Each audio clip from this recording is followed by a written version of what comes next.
Today I'm playing Stardew Valley, but every week I add new mods. Let's get into it.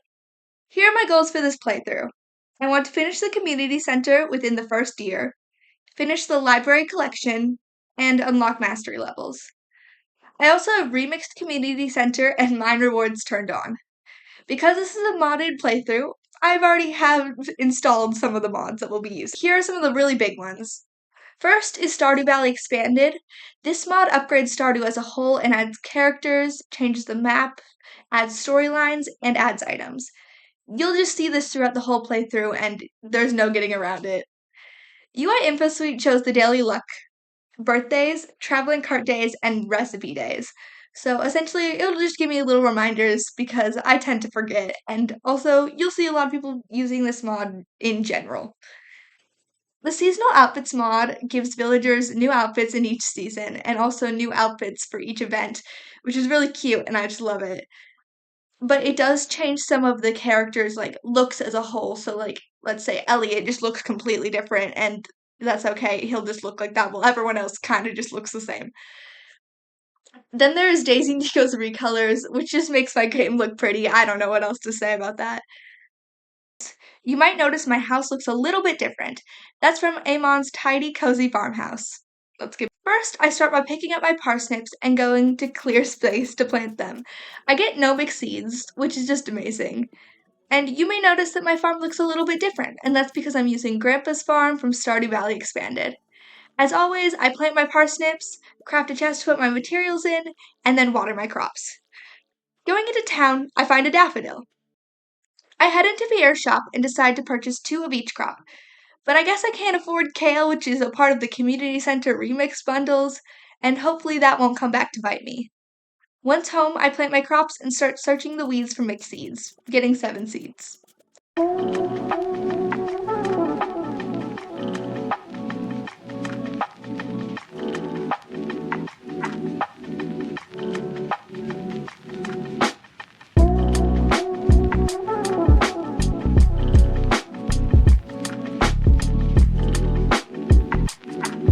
On to day 2. Day 2, I get my mail from Willie telling me to get my fishing rod at the beach today, so I water my plants before heading to the beach. In town, I see a quest from Willie to catch 3 sunfish, which I take. I get the fishing rod cutscene, which I promptly skip. I'm gonna just skip the cutscene. This is my break to say I will not be going through the cutscenes, as I want to keep this a spoiler-free playthrough, but I will mention when and where I get them. I fished for sunfish for a while, and once I get 3 sunfish, I go back to Willie and sell my fish. Then I start fishing on the mountain lake for the rest of the day.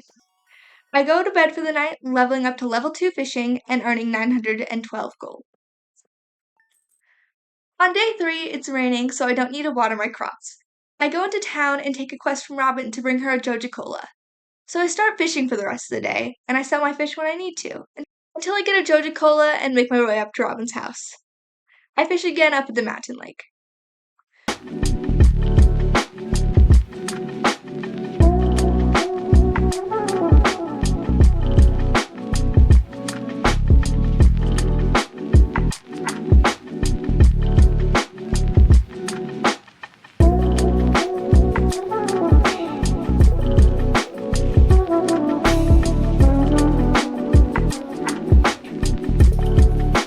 Going to bed for the night, I get level 3 fishing and level 1 foraging, making 41 gold.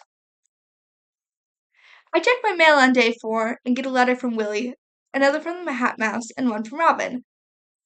I water my crops, then I go to the library to make an archaeology donation and get the cutscene with Gunther. I donate an aquamarine and a topaz. I open geodes at Clint's and donate more items. I also purchase a backpack upgrade, losing most of my money in the process. Then I fish for the rest of the day.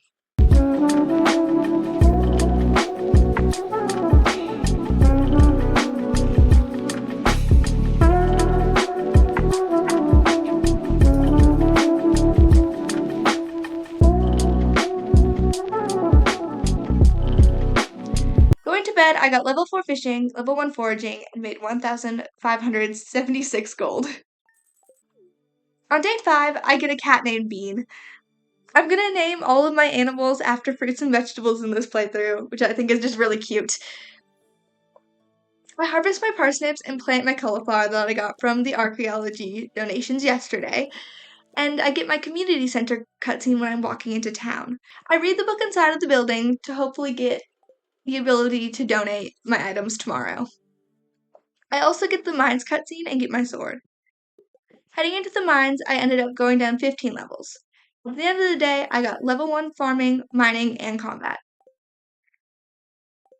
I spent day 6 and 7 doing virtually nothing. This is because I got the community center unlocked. But first, I watered my crops before heading off to the wizard to unlock my bundles. I got the regular spring foraging bundle and spent my day trying to find the items. I found a dandelion in illegal foraging and I already had a daffodil, meaning that all I needed was a horseradish.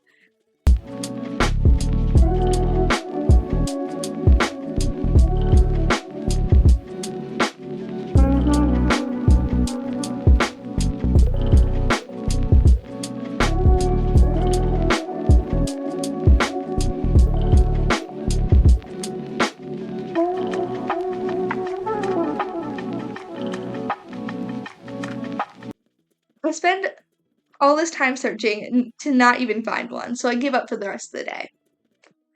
The next day, I get this week's cooking recipe, which is a stir fry. Then I harvest and water my plants, then spending my day foraging just to see no horseradishes in sight.